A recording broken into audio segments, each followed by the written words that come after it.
السلام علیکم ورحمۃ اللہ وبرکاتہ۔ الحمد للہ رب العالمین، والصلاة والسلام على سید الانبیاء واشرف المرسلین وعلى آلہ واصحابہ اجمعین، اما بعد فاعوذ باللہ من الشیطان الرجیم، بسم اللہ الرحمن الرحیم۔ سبحان الذی اسری بعبدہ لیلا من المسجد الحرام الى المسجد الاقصى الذي باركنا حوله لنريه من آياتنا إنه هو السميع البصير۔ صدق الله مولانا العظيم، وقال تعالى في شأن حبيبه إن الله وملائكته يصلون على النبي يا أيها الذين آمنوا صلوا عليه وسلموا تسليما اللهم صل على سيدنا وشفيعنا وحبيبنا ونبينا ومولانا محمد وعلى آله وأصحابه وبارك وسلم۔ محترم بزرگوں، اللہ تبارک و تعالیٰ کا فضل و کرم ہے کہ اس نے ہم سبوں کو پیارے آقا حضور اکرم جناب محمد رسول اللہ صلی اللہ علیہ وسلم کی مبارک امت میں پیدا فرمایا۔ اللہ کا کرم ہے کہ اس نے آج ہم کو دین کی کچھ باتیں سننے اور سنانے کا موقع عطا فرمایا، اور آج اللہ کی یاد کے لیے اور اللہ کے ذکر کے لیے یہاں پر جمع فرمایا۔ الحمدللہ۔ میرے دوستو، یہ رجب کا مہینہ چل رہا ہے، اور اس مہینے کی 26 تاریخ کو شب معراج ہے، یعنی وہ رات جس میں اللہ تبارک و تعالیٰ نے پیارے نبی کریم صلی اللہ علیہ وسلم کو مسجد حرام سے مسجد اقصیٰ تک لے گیا، اور پھر وہاں سے 7 آسمانوں تک، اور پھر وہاں سے سدرۃ المنتہا تک، اور پھر وہاں سے جہاں تک اللہ کی مرضی تھی وہاں تک اللہ تبارک و تعالیٰ نے پیارے آقا کو لے گیا، اور پھر تھوڑے سے وقت میں واپس بھی اللہ تبارک و تعالیٰ نے ان کو لایا۔ تو ایک عظیم الشان معجزہ سرکار دو عالم صلی اللہ علیہ وسلم کا جو واقع ہوا ہے، یہ اسی مہینے میں ہوا ہے جس کو ہم شب معراج کے نام سے یاد کرتے ہیں۔ پیارے کریم صلی اللہ علیہ وسلم جب لوگوں کو اسلام کی دعوت دینے لگے تو مکے والوں نے آپ کو بڑا ستایا، مکے والوں نے بڑے ظلم کے پہاڑ آپ صلی اللہ علیہ وسلم پر توڑ دیے، اتنا ستایا کہ پیارے آقا صلی اللہ علیہ وسلم جب راستے سے گزرتے تو مکے والے پیارے آقا کے راستوں میں کانٹوں کو ڈال دیا کرتے تھے۔ جب پیارے آقا صلی اللہ علیہ وسلم راستے سے گزرتے تو مکے والے گندگیاں لا کر پیارے آقا پر ڈال دیا کرتے تھے، پیارے آقا کریم صلی اللہ علیہ وسلم کو گالیاں دیا کرتے تھے، اور پھر حد تو یہ ہو گئی کہ جب طائف میں پیارے آقا صلی اللہ علیہ وسلم تشریف لے جاتے ہیں تو وہاں کے لوگ پتھروں سے پیارے آقا کریم صلی اللہ علیہ وسلم کو مارتے ہیں۔ اتنی ساری تکلیفیں اللہ تبارک و تعالیٰ کے پیارے نبی کو انہوں نے دیا، لیکن پیارے آقا صلی اللہ علیہ وسلم نے اسلام کے خاطر اور دین کو لوگوں تک پہنچانے کے خاطر اور اللہ تبارک و تعالیٰ کے اس کلمے کو، کلمہ طیبہ کو لوگوں میں پہنچانے کے خاطر سرکار نے ساری تکلیفوں کو برداشت کر دیا۔ صرف پیارے نبی کو ہی نہیں ستایا، بلکہ پیارے نبی کے جتنے ماننے والے لوگ ہوتے اور پیارے نبی کے جتنے صحابہ ہوتے ان تمام صحابہ کو بھی مکے والے ستانا شروع کر دیتے، لیکن پیارے آقا صلی اللہ علیہ وسلم نے اپنی کوششوں کو نہیں چھوڑا۔ اللہ تبارک و تعالیٰ کی راہ میں جو آپ محنتیں کرتے تھے اپنی محنتوں کو نہیں چھوڑا۔ مکے والوں کے ستانے کے بعد اور ساری تکلیفوں کو جھیلنے کے بعد بھی آپ نے تبلیغ دین کا کام جاری رکھا۔ آپ نے لوگوں تک دین اسلام کو پھیلانے کی بھرپور کوشش کیا، اور اللہ تبارک و تعالیٰ کے کلمہ طیبہ کو لوگوں میں عام کرنے کے لیے آپ نے طرح طرح کی مصیبتیں اور طرح طرح کی تکلیفوں کو برداشت کر لیا۔ پھر ایک موقع وہ بھی آیا کہ ہجرت کے نبوت کے 7ویں سال، یعنی حضور اکرم صلی اللہ علیہ وسلم اعلان نبوت کرنے کے بعد 7 سال گزر چکے تھے۔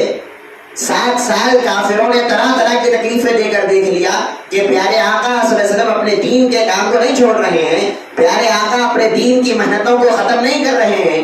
تو لہٰذا مکے والوں نے ایک منصوبہ بنایا اور ایک پلان بنایا، اور وہ پلان یہ تھا کہ ہم پیارے آقا صلی اللہ علیہ وسلم سے اور جتنے لوگ پیارے آقا کے ماننے والے ہیں ان تمام لوگوں سے ہم بائیکاٹ کرتے ہیں، یعنی ہم نہ پیارے آقا صلی اللہ علیہ وسلم سے بات کریں گے، نہ مکے کا کوئی آدمی پیارے آقا سے بات کرے گا، نہ پیارے آقا کے ماننے والوں سے بات کرے گا، نہ پیارے آقا کریم صلی اللہ علیہ وسلم کو مکے کے دکانوں والے کچھ بیچیں گے، نہ پیارے آقا سے کچھ خریدیں گے۔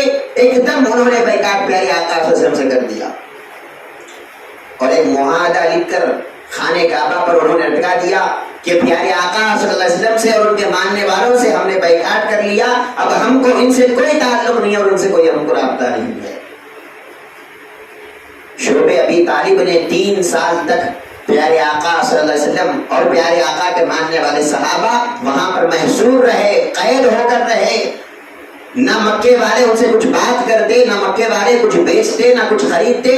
تمام مکے والوں نے پیارے آقا سے اور پیارے آقا کے ماننے والوں سے بائیکاٹ کر دیا۔ 3 سال اسی بائیکاٹ کے عالم میں گزرے۔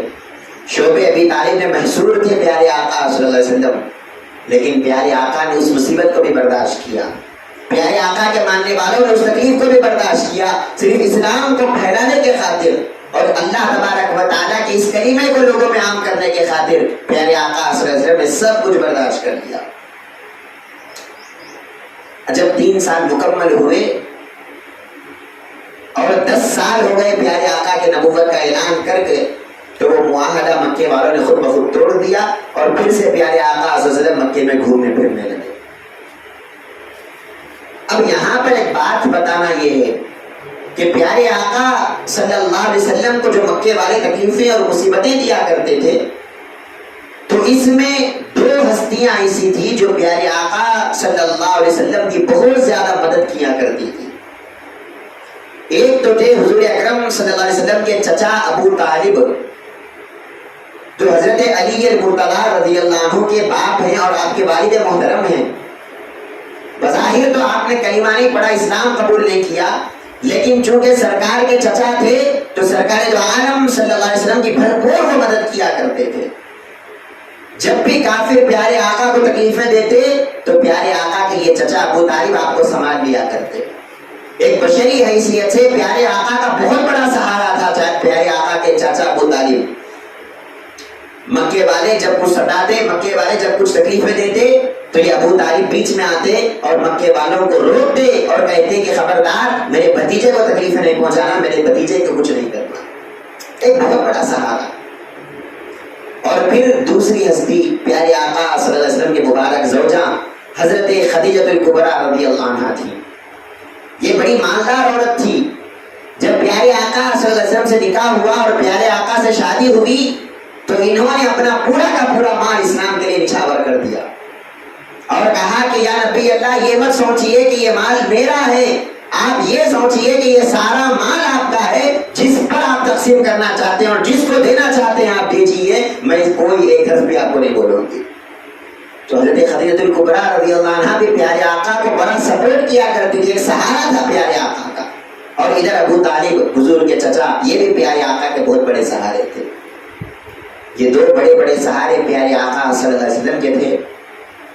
مکے والے جب بھی ستاتے، جب بھی تکلیفیں دیتے اور جب بھی کچھ برا بھلا کہتے اور پیارے آقا کے دل پر ذرا سی تکلیف گزرتی اور پیارے آقا کے دل کو ذرا سا ٹھیس پہنچتی تو یہ 2 ہستیاں ایسی ہوتی جو بیچ میں آتی اور کہتی کہ اے پیارے نبی، اے پیارے آقا، آپ کو ڈرنے اور گھبرانے کی ضرورت نہیں ہے، ہم آپ کے ساتھ ہیں، آپ اپنا کام جاری رکھیے۔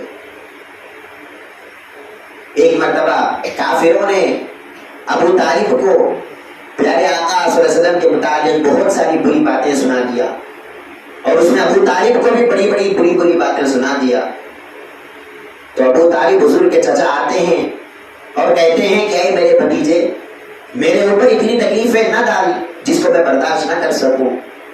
میں تیری حفاظت کا ذمہ لیا ہوں اپنے ہاتھوں میں، تیری کفالت کا ذمہ تو ضرور لیا ہوں، لیکن اتنی زیادہ تکلیفیں بھی مجھے نہ دے کہ میں اس تکلیفوں کو برداشت نہ کر سکوں، اور کہیں ایسا نہ ہو کہ میں تیری حفاظت نہ کر سکوں اور مکے والے تجھے کچھ نقصان پہنچا دے. پیارے آقا صلی اللہ علیہ وسلم فرماتے ہیں کہ اے چچا ابو طالب، میرا بھروسہ نہ آپ پہ ہے، نہ میرا بھروسہ مکے والوں پہ ہے، نہ میرا بھروسہ کسی کے مال و دولت پہ ہے، میرا بھروسہ تو اس اللہ تبارک و تعالیٰ پر ہے. وہ تو ہر وقت میری مدد کرنے والا ہی ہے، چاہے مکے والے جتنا روکنا چاہے روک لے. یہ دین اسلام اب رکنے والا نہیں ہے. قیامت تک اگر کوئی دین لوگوں پر غالب رہے گا اور اللہ تبارک و تعالیٰ اگر عام کرے گا کسی دین کو، تو وہ یہ دین اسلام ہوگا. اللہ تبارک و تعالیٰ اس دین کو لوگوں میں عام کر دے گا. لیکن جب شعب ابی طالب کا یہ واقعہ پیش آیا، 3 سال مکے والوں نے جب بائیکاٹ کر دیا، تو پھر 3 سال کے بعد پیارے آقا صلی اللہ علیہ وسلم کے یہ پیارے چچا ابو طالب کا انتقال ہو گیا. اور پھر اسی سال حضرت خدیجہ الکبریٰ رضی اللہ عنہا کا بھی انتقال ہو گیا. حضور کے چچا کا بھی انتقال ہو گیا اور حضور کے زوجہ اور حضور کے نیک بیوی کا بھی انتقال ہو گیا. یہ 2 پیارے آقا کے بڑے سہارے تھے. حضرت خدیجہ الکبریٰ اپنا مال پیارے آقا پر لٹا دیا کرتی تھی. حضرت ابو طالب مکے والوں سے بچاؤ کے لیے بہت بڑا سہارا پیارے آقا کے لیے تھے. لیکن جب یہ دونوں بھی انتقال ہو گئے تو پیارے آقا صلی اللہ علیہ وسلم کے مبارک دل پر ایک بشری لحاظ سے بڑا صدمہ پہنچا. پیارے آقا صلی اللہ علیہ وسلم مایوس رہنے لگے. عربی میں اس سال کو، جس سال ان دونوں کا انتقال ہوا، اس سال کو عربی میں عام الحزن کہا جاتا ہے، یعنی یہ مایوسی کا سال ہے. پیارے آقا صلی اللہ علیہ وسلم بڑے رنجیدہ رہتے اور ہمیشہ دکھی رہا کرتے. پیارے آقا کے دل پر بڑا صدمہ پہنچا تھا کہ یہ 2 میرے بڑے سہارے تھے جو اسلام کے لیے کام آیا کرتے تھے. ایک اسلام کے لیے اپنی دولت لٹاتی تھی اور ایک اسلام کے لیے مجھے سہارا دیا کرتا تھا. اللہ تبارک و تعالیٰ نے ان دونوں کو بھی اپنے پاس بلا لیا. جب اس دکھ میں پیارے آقا صلی اللہ علیہ وسلم تھے تو اللہ تبارک و تعالیٰ کو پیارے آقا صلی اللہ علیہ وسلم کا وہ دکھ دیکھا نہ گیا.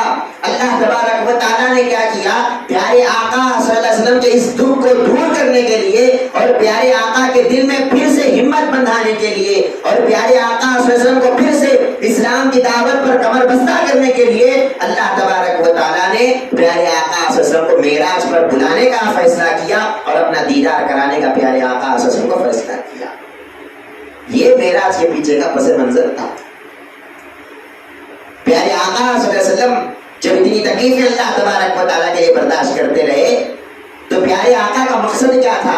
پیارے آقا کا مقصد یہ تھا کہ اللہ تبارک و تعالیٰ مجھ سے راضی رہے اور اللہ تبارک و تعالیٰ کا یہ جو دین ہے یہ دین پھیلتا رہے، اللہ کا نام روشن ہوتا رہے اور اللہ تبارک و تعالیٰ کی کبریائی اور اللہ کی بڑائی بیان ہوتی رہے اور لوگ اللہ کی تعریفیں کرتے رہے، اللہ کی حمد کرتے رہے. اپنے محبوب کے لیے اور اپنے خدا کے لیے پیارے آقا صلی اللہ علیہ وسلم جب اتنی تکلیفیں برداشت کر رہے ہیں تو اللہ تبارک و تعالیٰ نے بھی یہ فیصلہ کیا کہ میں پیارے آقا کو اپنا دیدار کراؤں گا اور پیارے آقا صلی اللہ علیہ وسلم کو اپنی بارگاہ میں بلاؤں گا تاکہ پیارے آقا کا دل یہ جو دکھ سے بھر چکا ہے، یہ جو غم سے بھر چکا ہے، وہ دکھ اور وہ غم دور ہو جائے اور پھر سے پیارے آقا صلی اللہ علیہ وسلم ایک ہمت آ جائے پیارے آقا کے اندر اور پھر سے وہ دین کی تبلیغ شروع کر دے اور دین کا کام شروع کر دے. بس اس ارادے سے اللہ تبارک و تعالیٰ نے پیارے آقا صلی اللہ علیہ وسلم کو سفر معراج پر بلایا. رات کا وقت تھا. پیارے آقا صلی اللہ علیہ وسلم حرم مکہ میں آرام کر رہے تھے، حتیم کعبہ میں آرام کر رہے تھے. اللہ تبارک و تعالیٰ نے حضرت جبرائیل علیہ السلام کو بھیجا، کہا کہ اے جبرائیل جاؤ اور میرے پیارے محبوب کو بلا لاؤ. آج ہم اپنے پیارے محبوب کا دیدار چاہتے ہیں، آج ہم اپنے پیارے محبوب سے ملاقات چاہتے ہیں، تو لہذا جاؤ اور پیارے محبوب کو بلا لاؤ.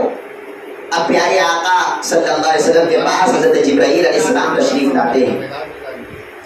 حتیم کعبہ میں پیارے آقا صلی اللہ علیہ وسلم آرام کر رہے ہوتے ہیں. حضرت جبرائیل علیہ السلام تشریف لاتے ہیں.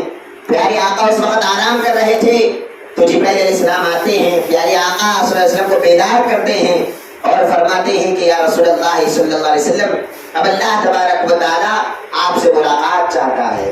اور اللہ تبارک و تعالیٰ آپ کو معراج کے سفر پر بلاتا ہے، تو لہٰذا چلیے اور معراج کے سفر پر روانہ ہو جائیے۔ اور اس سفر سے پہلے اللہ تبارک و تعالیٰ نے پیارے نبی کریم صلی اللہ علیہ وسلم کا انشراح بھی فرمایا، یعنی پیارے نبی کریم صلی اللہ علیہ وسلم کے مبارک قلب کو اور پیارے نبی کریم صلی اللہ علیہ وسلم کے مبارک دل کو نکالا گیا اور پیارے نبی کریم صلی اللہ علیہ وسلم کے اس مبارک دل کو دھویا گیا۔ فرشتے آتے ہیں، پیارے نبی کریم صلی اللہ علیہ وسلم کے مبارک سینے کو چاک کرتے ہیں، پیارے آقا کے سینے کو کھولتے ہیں اور اس سینے میں سے پیارے آقا کا مبارک دل نکالتے ہیں اور اس مبارک دل کو زمزم کے پانی سے دھوتے ہیں، پیارے آقا کے دل کو، اور پھر اس دل میں انوار اور حکمتوں سے بھرا ہوا ایک پیارا فرشتوں کے پاس ہوتا ہے، وہ سرکار دو عالم صلی اللہ علیہ وسلم کے مبارک قلب پر وہ ڈال دیتے ہیں، اور پھر اس کے بعد پیارے آقا صلی اللہ علیہ وسلم کے مبارک سینے کو پھر سے بند کر دیا جاتا ہے، اور پھر اس کے بعد سفر معراج کی شروعات ہوتی ہے۔ اللہ تبارک و تعالیٰ پیارے آقا صلی اللہ علیہ وسلم کو سفر معراج پر بلا رہا ہے۔ اب حضرت جبرائیل علیہ السلام تشریف لائے، کہنے لگے کہ یا رسول اللہ صلی اللہ علیہ وسلم، آپ کے لیے اللہ تبارک و تعالیٰ نے سواری کا انتظام کیا ہے، اور وہ سواری کا نام براق ہے۔ ایک براق کو لایا گیا، ایک سواری کو لایا گیا اور کہا گیا کہ پیارے آقا یہ وہ سواری ہے جس پر تشریف فرما کر آپ معراج کے سفر پر جانے والے ہیں۔ آپ یاد رکھیے، یہ براق جو ہے یہ عربی لفظ ہے۔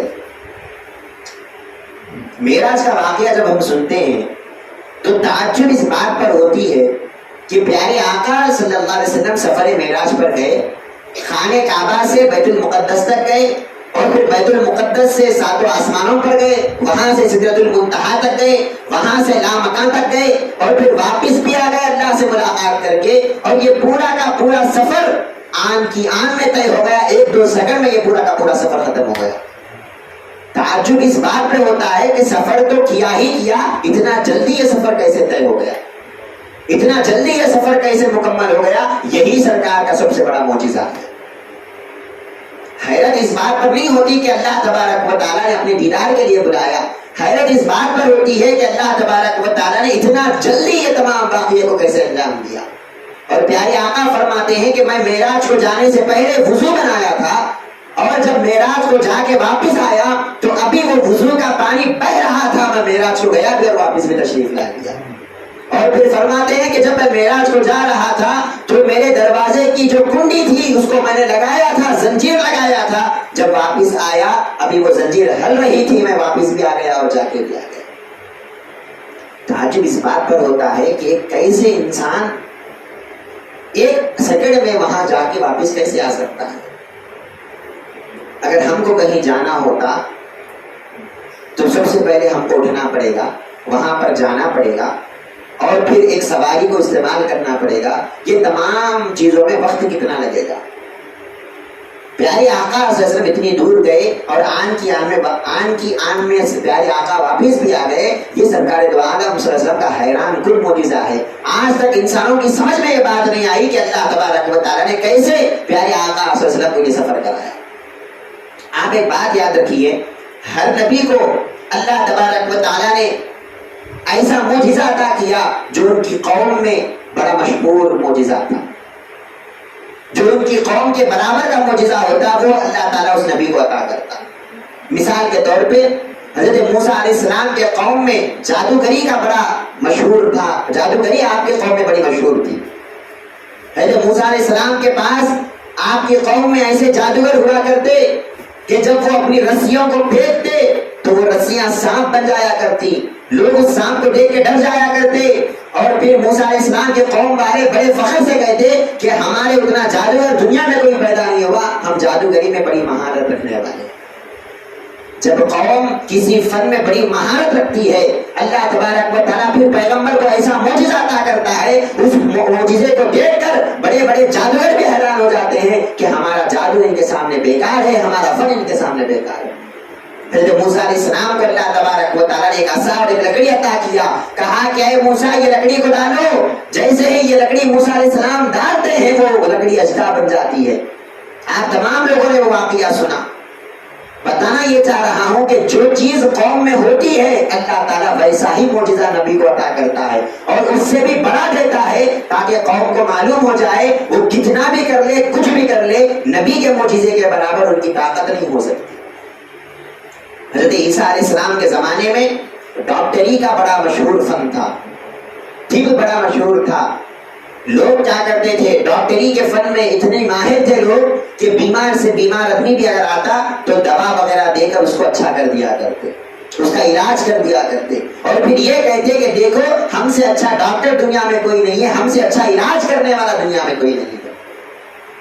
جب حضرت عیسیٰ علیہ السلام کے قوم والے اپنی ڈاکٹریت پر بڑا فخر کرنے لگے, اللہ تبارک و تعالیٰ نے حضرت عیسیٰ علیہ السلام کو معجزہ عطا کیا اور ایسا معجزہ عطا کیا کہ حضرت موسیٰ علیہ السلام پھر اندھوں کو بھی اچھا کر دیا کرتے تھے اور لوگوں کو بتا رہے ہیں دیکھو تم تو دیکھنے والے آدمی کی آنکھ میں اگر کچھ کچرا چلا گیا تو اس کو اچھا کرو گے, لیکن میرا یہ معجزہ ہے کہ میں مادرزاد اندھوں کو جو پیدا ہوتے ہی جن کو اللہ نے اندھا پیدا کیا اللہ نے یہ معجزہ دیا ہے, میں ان اندھوں کو بھی دیکھنے والا بنا دیتا ہوں.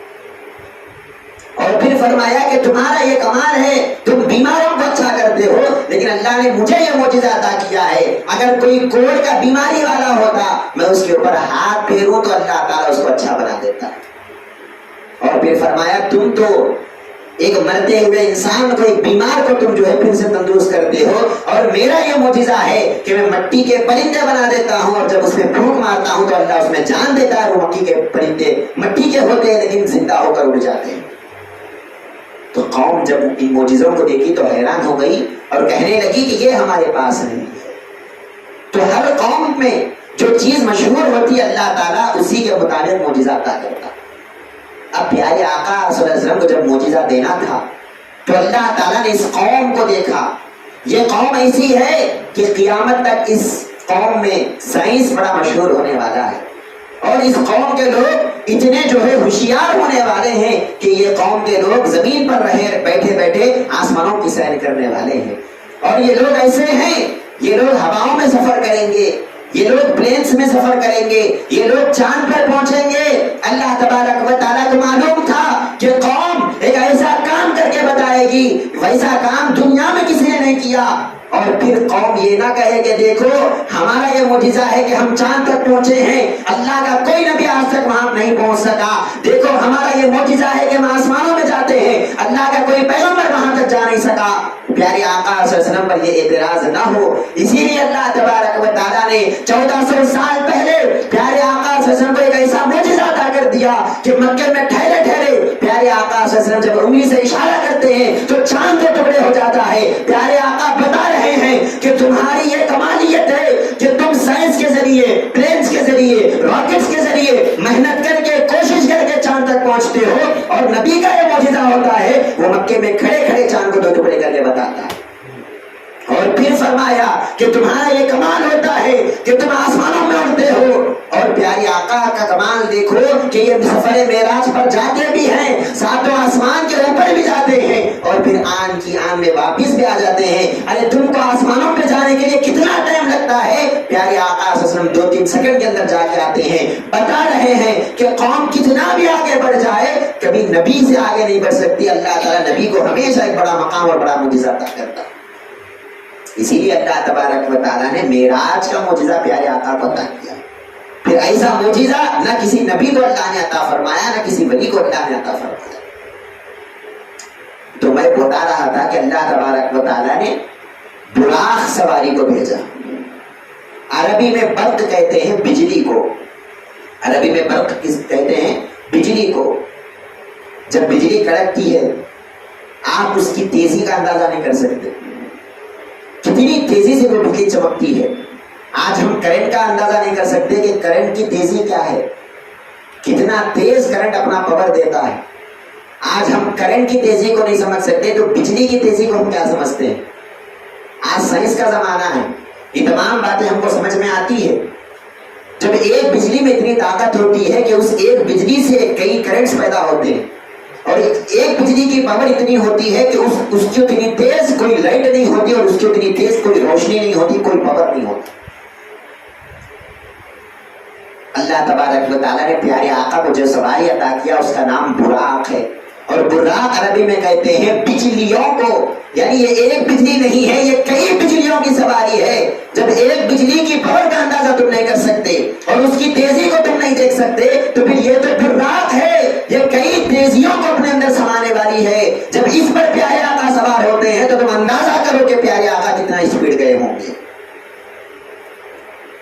ایک سائنٹسٹ تھا، آئنسٹائن اس کا نام تھا، نام ہم سنے ہوں گے آئنسٹائن، سائنس کی کتابیں ہم پڑھتے رہتے ہیں، اس کا نام سنتے رہتے ہیں۔ اس نے ایک تھیوری نکالی اور اس نے کہا کہ اگر کوئی جو لائٹ کی اسپیڈ ہوتی ہے، لائٹ کی اسپیڈ کو کوئی ٹچ نہیں کر سکتا، یہ آئنسٹائن کہتا ہے لائٹ کی اسپیڈ کو کوئی ٹچ نہیں کر سکتا، لائٹ کی اسپیڈ کو کوئی پہنچ نہیں سکتا، لیکن اگر کوئی بندہ کسی سواری میں بیٹھتا ہے اور وہ سواری اتنی تیز ہوتی ہے کہ وہ لائٹ کے برابر ہو جائے، وہ روشنی کے برابر ہو جائے، وہ کرنٹ کے برابر ہو جائے، یعنی کرنٹ جو تیزی سے جاتا ہے اور جس طرح کرنٹ کا پاور ہوتا ہے اسی تیزی سے اگر کوئی بندہ کسی سواری پر بیٹھ کر جاتا ہے تو آئنسٹائن یہ تھیوری لکھتا ہے کتاب میں کہ اگر وہ بندہ سواری پر بیٹھے اور پوری دنیا کا چکر بھی لگا کے آ جائے تو کیا ہوگا؟ جب وہ پوری دنیا کا چکر لگا کے آئے گا، یہ لگانے والا تو یہ سمجھے گا کہ میں 10 سال گزار دیا، لیکن جب واپس آئے گا تو 1 سیکنڈ بھی نہیں گزرے گا۔ یہ آئنسٹائن کہتا ہے اپنی تھیوری میں، اور کہتا ہے کہ یہ ایک لائٹ کی روشنی کا کمال ہے، یہ ایک کرنٹ کے پاور کا کمال ہے۔ اگر کوئی کرنٹ کی اسپیڈ سے جاتا ہے اور اتنی اسپیڈ سے جاتا ہے تب بھی دنیا میں جو ہے کوئی وقت نہیں گزرتا، کیونکہ دنیا بڑی سلو گھوم رہی ہے، دنیا بڑی آہستہ آہستہ چل رہی ہے۔ اگر کوئی اتنی اسپیڈ سے گیا اور سفر کر کے واپس بھی آ گیا تو وہ واپس بھی آئے گا، لیکن دنیا جہاں تھی وہیں ٹھہری رہے گی۔ یہ تو ایک روشنی کا کمال ہے، یہ تو ایک بجلی کا کمال ہے جو آئنسٹائن کہہ رہا ہے۔ اب اس آئنسٹائن کی تھیوری کو سامنے رکھ کر اگر دیکھا گیا، پیارے آقا کے لیے جو سواری لائی گئی تھی وہ براق تھی، یعنی اس میں ایک بجلیاں نہیں تھی، اس میں کئی بجلیاں تھیں، اور اتنی تیزی تھی کہ حدیث میں صحابہ نے پوچھا یا رسول اللہ صلی اللہ علیہ وسلم آپ بتائیے کہ وہ جانور جو آپ کے لیے لایا گیا کیسا تھا؟ پیارے آقا فرماتے ہیں کہ اس جانور کی تیزی اتنی زیادہ تھی کہ جہاں تک ہماری نظر جاتی ہے وہاں پر ایک قدم وہ جانور رکھتا، اور پھر جہاں تک ہماری نظر جاتی ہے وہاں پر وہ جانور دوسرا قدم رکھتا۔ یعنی پیارے آقا اس کی تیزی کو بتا رہے ہیں کہ اتنا تیز وہ جانور جایا کرتا اور اتنی تیز وہ سواری چلا کرتی کہ جو لائٹ کی پاور ہوتی وہ لائٹ کی اسپیڈ بھی پیچھے پڑ جاتی۔ اللہ تعالیٰ نے اس سے بھی ایک تیز جانے والی سواری مجھے عطا کر دیا۔ اب بتائیے آپ آئنسٹائن کی یہ تھیوری کو سامنے رکھتے ہوئے دیکھیے، آج تک کوئی انسان ایسا پیدا نہیں ہوا جو لائٹ کی اسپیڈ سے سفر کر سکے، لیکن اللہ تعالیٰ نے پیارے نبی کو 1400 سال پہلے ایسا معجزہ عطا کر دیا۔ وہ لائٹ کی ایک اسپیڈ نہیں، وہ براق پہ سوار ہوتے ہیں اور کئی اسپیڈ والی سواری پیارے آقا کے لیے آتی ہے، اور ایک سیکنڈ میں پیارے آقا اس پر سفر بھی کرتے ہیں، مسجد اقصیٰ کو بھی جاتے ہیں، آسمانوں پر بھی جاتے ہیں، جنت و دوزخ کو بھی دیکھتے ہیں، اور پھر جب اسی سواری پہ واپس آتے ہیں تو دنیا میں 1 سیکنڈ بھی نہیں گزرا، پیارے آقا تشریف بھی لاتے۔ آج دنیا اس بات پہ حیران ہو گئی کہ کیسے آج دنیا بڑے سے بڑی اسپیڈ سواریوں کا ایجاد کر رہی ہے، بڑے بڑے راکٹوں کو آج دنیا والے نکال رہے ہیں کہ ہم جلد سے جلد آسمانوں میں پہنچ جائے، اور اتنی تیز سواری نکالے کہ ایسی سواری پھر دنیا میں کہیں نہ ہو۔ آج دنیا بلیٹ ٹرین نکال رہی ہے کہ ہم 1 سیکنڈ میں یہاں سے وہاں پہنچ جائے، تھوڑی دیر میں یہاں سے وہاں چلے جائے۔ آج دنیا پلینس نکال رہی ہے کہ ہم تھوڑی دیر میں سفر کو طے کر لیں۔ پیارے آقا صلی اللہ علیہ وسلم نے 1400 سال پہلے نہ جب کوئی ٹرین تھی، نہ جب کوئی پلین تھا، نہ جب کوئی راکٹ تھا، پیارے آقا صلی اللہ علیہ وسلم نے آج کے ٹرین اور پلین اور راکٹ سے بھی سیدھا تیز آپ نے سواری کر بھی لیا، اور واپس بھی آ کے بتایا کہ دیکھ لو تم جتنی بھی ترقی کر لو، جہاں تک تمہاری سوچ پہنچ بھی نہیں سکتی وہاں پر اللہ تعالیٰ نے پیارے آقا کو پہنچا بھی دیا ہے، اور 1 سیکنڈ میں اللہ نے بھی واپس بھی لایا ہے۔ یہ معراج کا واقعہ، انسان کی عقل جہاں حیران ہو جاتی ہے وہاں سے اللہ تعالیٰ نبی کے سفر کا آغاز کر رہا ہے، اور کہتا ہے کہ لوگوں پھر تم پریشان نہیں ہونا، اور یہ نہیں سمجھنا کہ کیسے ایک انسان اتنی دور جا سکتا ہے اور کیسے ایک انسان اتنی تیزی سے سفر کر سکتا ہے۔ اللہ جب اس واقعے کی ابتدا کر رہا ہے قرآن میں تو کہتا ہے سبحان الذی اسرا، پاک ہے وہ ذات جو لے گیا۔ اللہ کہتا ہے کہ بندو تم یہ کیوں دیکھ رہے ہیں کہ کون گیا؟ ارے جانے والے کو مت دیکھو، لے جانے والے کو دیکھو کہ لے جانے والا کتنا پاورفل ہے۔ اللہ تعالیٰ نے لے گیا، وہ اللہ بڑا پاک ہے، اس کو نہ تیزی کوئی میٹر کرتی ہے، نہ اس کو کوئی سواری کوئی میٹر کرتی ہے۔ اگر وہ چاہے تو ایک سیکنڈ میں اللہ تعالیٰ پوری دنیا کو آپ کو گھما سکتا ہے۔ جب اللہ کر سکتا ہے تو تم پیارے آقا پر اعتراض نہ کرو، اللہ تعالیٰ کی قدرت کو مان لو۔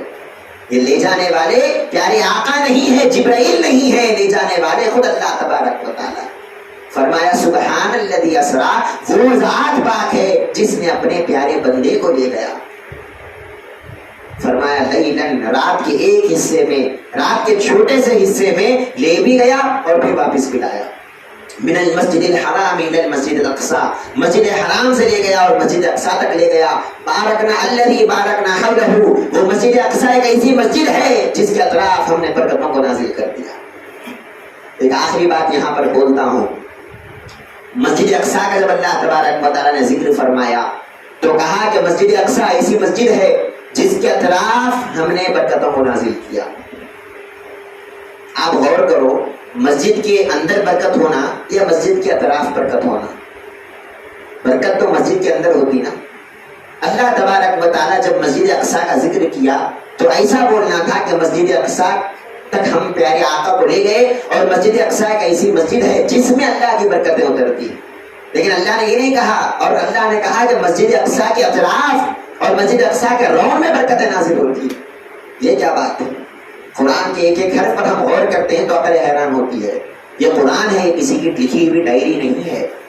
اللہ تبارک و تعالیٰ جب مسجد اقصی کے اطراف برکتوں کو اتار رہا ہے تو بڑے بڑے علماء کرام نے کتابوں میں یہ باتیں لکھی ہے کہ مسجد اقصی کے اطراف بڑے بڑے نبیوں کے قبراں ہیں اور بڑے بڑے نبیوں کے مزارات ہیں۔ اللہ کے کئی انبیاء مسجد اقصی کے اطراف دفن ہوئے ہیں، اور اللہ تعالیٰ فرماتا ہے کہ ہم مسجد اقصی کے اطراف برکتیں اتارتے ہیں۔ مطلب یہ ہے کہ ہم نبیوں کے مزاروں پر، جہاں پر اللہ کے نیک بندے ہوتے ہیں، وہاں پر اللہ کی برکتیں اور اللہ کی رحمتیں اترتی ہیں۔ اس سے معلوم ہوا کہ جب ہم کسی اللہ والے کے مزار پہ جاتے ہیں، کسی اللہ کے نیک بندے کے پاس جاتے ہیں، تو یہ قرآن سے ثابت ہو رہا ہے کہ وہاں پر اللہ کی برکتیں اترتی رہتی ہیں اور اللہ کی رحمتیں اترتی رہتی ہیں۔ اور اتنی برکتیں اور اتنی رحمتیں کہ مسجد سے بھی زیادہ برکتیں اور مسجد سے بھی زیادہ رحمتیں اس اللہ کے نیک بندے کے مزار پر، اس اللہ کے نیک بندے کے جو ہے قبر پر اللہ تعالیٰ نازل کرتا ہے۔ اسی لیے قرآن میں مسجد کی برکتوں سے زیادہ مسجد کے اطراف کی برکتوں کو ذکر کیا کہ مسجد میں تو برکتیں ہوتی ہی ہوتی ہیں، لیکن مسجد کے اطراف چونکہ اللہ کے ولیاں ہیں اور اللہ کے نیک بندے ہیں، تو لہٰذا اللہ کے نیک بندے ہونے کی وجہ سے ہم مسجد کے اطراف کی برکتوں کو، رحمتوں کو نازل کرتے ہیں۔ پھر فرمایا انہ هو السمیع البصیر، بے شک اللہ ہی سننے والا اور دیکھنے والا ہے۔ فرمایا کہ پیارے آقا جو سفر معراج پر تشریف لے گئے، پیارے آقا کو دیکھنے والا بھی اللہ تعالیٰ ہے، پیارے آقا کو سننے والا بھی اللہ تعالیٰ ہے۔ اللہ تبارک و تعالیٰ پیارے آقا صلی اللہ علیہ وسلم کو اپنا دیدار بھی کراتا ہے، پیارے آقا سے کئی راز کی باتیں بھی کرتا ہے۔ بہرحال ایک بڑا واقعہ ہے جو بخاری شریف کے اندر موجود ہے، احادیث کے کئی کتابوں میں موجود ہے، اور بڑا تفصیلی واقعہ ہے۔ اگر ہم اس کو بیان کرتے بیٹھیں گے تو یہ ٹائم بس نہیں ہوگا، بڑا لمبا واقعہ ہے۔ پیارے آقا نے اس سفر میں جتنی چیزیں دیکھی وہ چیزیں بھی بڑی حیرت کرنے والی چیزیں ہیں۔ پھر پیارے آقا نے جنت کا نظارہ کیا، اور جنت کو کیسے پیارے آقا نے ایکسپلین کیا، وہ بھی بڑی قابل غور بات ہے۔ پھر پیارے آقا نے یہاں پر جنت کا مشاہدہ کیا، جہنم کو دیکھا، اور پھر پیارے آقا نے سدرۃ المنتہا کو دیکھا۔ پیارے آقا کئی انبیاء سے ملاقات کرتے ہیں، پھر پیارے آقا سدرۃ المنتہا تک پہنچتے ہیں، پھر پیارے آقا رب ذوالجلال کی بارگاہ میں پہنچتے ہیں، پھر آقا کی بارگاہ میں جانے کے بعد، اللہ تعالیٰ کی بارگاہ میں جانے کے بعد پیارے آقا اور اللہ کے بیچ میں کیا باتیں ہوئی، وہ باتیں بھی بڑی قابل غور ہے۔ اور پھر پیارے آقا یہ تمام سفر کر کے ایک سیکنڈ میں جو واپس آتے ہیں، یہ واپس آنا بھی اللہ کا بڑا قابل غور ہے۔ اور پھر ایک بات آپ یاد رکھیے، جب یہ معجزہ ختم ہوا، معراج کا معجزہ ختم ہوا، تو دوسرے دن پیارے آقا صلی اللہ علیہ وسلم نے لوگوں کے سامنے یہ معجزہ بیان کیا، کہا کہ دیکھو اللہ تعالیٰ نے مجھے ایک سیکنڈ میں مسجد حرام سے مسجد اقصی تک لے گیا۔ کافروں کے سامنے آسمانوں کا ذکر نہیں کیا کیونکہ وہ اس کو نہیں مانتے، وہ چونکہ زمین کو مانتے ہیں تو لہٰذا زمین کا سفر ان کے سامنے بیان کیا کہ ہم مجھے اللہ نے مسجد اقصی تک لے گیا، ایک سیکنڈ میں مسجد اقصی کو جا کے آیا۔ اس زمانے میں مسجد اقصی کا سفر کرنا، اس کا مطلب یہ تھا کہ کم سے کم 3 مہینے کا سفر تھا اس زمانے کے حساب سے۔ مکے کے لوگ پریشان ہو گئے کہ 3 مہینے کا سفر رات کے ایک حصے میں آپ کیسے کرائے؟ مکے والے مذاق اڑانے لگے، کافرہ مذاق اڑانے لگے، کہنے لگے کہ یہ تو ہو ہی نہیں سکتا کہ 1 سیکنڈ میں آپ 3 مہینے کا سفر آپ جو ہے کر کے آ گئے۔ مکے والے مذاق اڑاتے اڑاتے پیارے آقا صلی اللہ علیہ وسلم کے صحابی حضرت ابوبکر صدیق رضی اللہ عنہ کے پاس آتے ہیں اور آ کر کہتے ہیں کہ اے ابوبکر، کیا تم نے تمہارے نبی کی بات سنی کہ تمہارے نبی کیا بول رہے ہیں؟ تو ابوبکر فرماتے ہیں کہ کیا کہا میرے نبی نے؟ تو کافروں نے کہا کہ تمہارے نبی کہہ رہے ہیں کہ 1 سیکنڈ میں مسجد حرام سے مسجد اقصیٰ میں جا کے آ گئے۔ ارے 3 مہینے میں کوئی مشکل سے پہنچتا ہے، تمہارے نبی 1 سیکنڈ میں کیسے جا کے آ گئے؟ ابوبکر صدیق فرماتے ہیں کہ میں نے میرے نبی پر ایمان لایا، میرے نبی بڑے سچے ہیں، وہ زندگی میں کبھی جھوٹ نہیں بولتے۔ اگر میرے نبی کہہ رہے ہیں کہ وہ مسجد اقصیٰ کو گئے ہیں تو میں بے شک اس پر ایمان لاتا ہوں کہ پیارے آقا گئے ہیں۔ اور پھر فرمایا کہ اے کافروں، تم مسجد اقصیٰ پر اعتراض کرتے ہو، اگر نبی یہ کہہ دے کہ میں آسمانوں میں گیا ہوں تو ابوبکر اس کو بھی مان لیتا کہ پیارے آقا آسمانوں پر گئے۔ تو ابوبکر صدیق نے یہ معراج کا واقعہ جو سنا، نبی کی زبان سے نہیں سنا، کافروں کی زبان سے سنا، لیکن مان لیا اور ایمان لا لیا کہ جب پیارے آقا نے کہا ہوگا تو پھر وہ سچ ہی ہوگا۔ پیارے آقا زندگی میں کبھی جھوٹ نہیں بولتے۔ اللہ، ایسا ایمان اللہ تعالیٰ کو بڑا پسند آتا ہے۔ اسی لیے پیارے آقا کو جب معلوم ہوا کہ ابوبکر رضی اللہ عنہ نے اس طرح کی بات کہی ہے تو پیارے آقا نے آپ کو لقب دیا کہ اے ابوبکر، تم صدیق ہو، تم سب سے بڑے سچے ہو کہ تم نے میرے معجزے کو مجھ سے نہیں سنا، کافروں سے سن کے بھی تم نے ایمان لا لیا کہ پیارے آقا نے اس طرح کیا۔ تو ہمارا بھی کام یہ ہونا چاہیے کہ ہم کو معجزہ چاہے سمجھ میں آئے یا نہ آئے، ہمارا کام یہ ہونا چاہیے کہ ہم اس معجزے پر ایمان لائیں اور ہم یہ بول لیں کہ جب اللہ نے قرآن میں اس کا ذکر کیا ہے، پیارے آقا نے بخاری میں، مسلم میں اور بڑی بڑی حدیث کی کتابوں میں جب پیارے آقا نے اس کو ذکر کیا ہے تو پھر ہم اس بات پر ہم کو یقین ہونا چاہیے کہ بے شک پیارے آقا معراج پر تشریف لے گئے ہیں، چاہے وہ ہمارے ذہن میں آئے یا نہ آئے، چاہے ہم کو سمجھ میں آئے یا نہ آئے۔ مسلمان کا کام سوچنا نہیں ہوتا، مسلمان کا کام جو ہے نبی کی باتوں کو ٹٹولنا نہیں ہوتا، مسلمان کا کام یہ ہوتا ہے کہ جب نبی کی زبان سے نکل گیا، چاہے سمجھ میں آؤ یا نہ آؤ، مسلمان یہ کہہ دے کہ بس ہم نے مان لیا، ہم نے پیارے آقا کے کہنے پر اللہ کو مان لیا۔ اللہ کو کون دیکھے آج تک؟ ہم تو دیکھے ہی نہیں اللہ کو، کوئی ایسا نہیں ہے دنیا میں پیارے آقا کے علاوہ جس نے اللہ کا نظارہ کیا، اللہ کا دیدار کیا۔ جب ہم پیارے آقا کے کہنے پر اللہ کو مان لیے تو پھر یہ مسجد اقصیٰ کو جانا، آسمانوں پہ جانا، یہ تو چھوٹی چھوٹی باتیں ہیں۔ ارے ہم نے اللہ کو مان لیا ان کو دیکھ کر، تو پھر یہاں جانا تو یہ تو چھوٹی بات ہے، اس کو تو ہر مسلمان مانتا ہی مانتا ہے۔ اب جو شخص نہیں مانتا اور معراج کا انکار کرتا ہے تو یاد رکھیے معراج میں 2 حصے ہیں، اس واقعے میں 2 حصے ہیں۔ ایک حصہ کیا ہے؟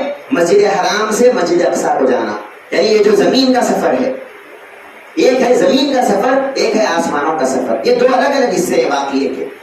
اگر کوئی زمین کے حصے کا انکار کر دیا اور کہا کہ پیارے آقا مسجد اقصیٰ کو نہیں گئے تو وہ قرآن کا انکار کرنے کی وجہ سے کافر ہو جائے گا، کیونکہ قرآن میں اللہ تعالیٰ نے اس واقعے کا ذکر کیا کہ ہم نے 1 سیکنڈ میں پیارے آقا کو مسجد حرام سے مسجد اقصیٰ تک لے گیا۔ معراج کا انکار اگر کوئی کیا اس حصے کا، اس حصے کو عربی میں اسراء کہتے ہیں، زمین کا جو سفر ہے، اگر کوئی اس کا انکار کر دیا تو وہ کافر ہو جائے گا۔ اور اگر کوئی آسمانوں کا انکار کر دیا کہ پیارے آقا آسمانوں پہ نہیں گئے، اس کو معراج کہتے ہیں، یہ دوسرا حصہ ہے معراج کا۔ پیارے آقا اگر آسمانوں پر نہیں گئے اگر کوئی بولا تو یہ حصہ بخاری اور مسلم میں ہے، حدیثوں کی کتاب میں ہے۔ اگر کوئی اس کو نہیں مانا تو وہ فاسق اور فاجر ہے، اور اس سے بڑا گنہگار دنیا میں کوئی نہیں ہے۔ تو ہمارا کام، اہل سنت والجماعت کا کام یہ ہے کہ اہل سنت والجماعت کو اللہ نے ایک ایسی مقدس جماعت بنایا ہے کہ یہ جماعت واقعی اسراء کو بھی مانتی ہے، پیارے آقا کے زمین کے سفر کو بھی مانتی ہے، اور پیارے آقا کے آسمانوں کے سفر کو بھی مانتی ہے۔ یہی نہیں، پھر پیارے آقا نے جب اللہ تبارک و تعالیٰ کا دیدار کیا تو اہل سنت والجماعت اس بات کو بھی مانتی ہے کہ ہاں پیارے آقا نے اللہ کا دیدار بھی کیا اور اللہ کو دیکھا۔ تو خیر ہمارا کام پیارے آقا کی اس عظیم الشان معجزے کو ذکر کرتے رہنا ہے اور پیارے آقا صلی اللہ علیہ وسلم کے اس معجزے کو بیان کرتے رہنا ہے تاکہ پیارے آقا کی شان ہم کو معلوم ہو سکے، پیارے آقا کا مقام اور مرتبہ ہم کو معلوم ہو سکے، اور پھر پیارے نبی کریم صلی اللہ علیہ وسلم سے محبت ہم کو بڑھے اور پیارے نبی کریم صلی اللہ علیہ وسلم کے طریقے پر ہم کو چلنے کا شوق اور ذوق اندر پیدا ہو جائے۔ اللہ سے میں دعا کرتا ہوں کہ جو ہم بولتے ہیں سنتے ہیں اللہ تعالیٰ عمل کرنے کی توفیق عطا فرمائے. پیارے آقا صلی اللہ علیہ وسلم کی مبارک شان کو سمجھنے کی اور پیارے آقا کے مقام اور مرتبے کو سمجھنے کی اللہ توفیق عطا فرمائے, اور پیارے آقا صلی اللہ علیہ وسلم کے طریقے پر چلنے کی ہم سب کو توفیق عطا فرمائے. وما علینا الا البلاغ. السلام علیکم ورحمۃ اللہ وبرکاتہ.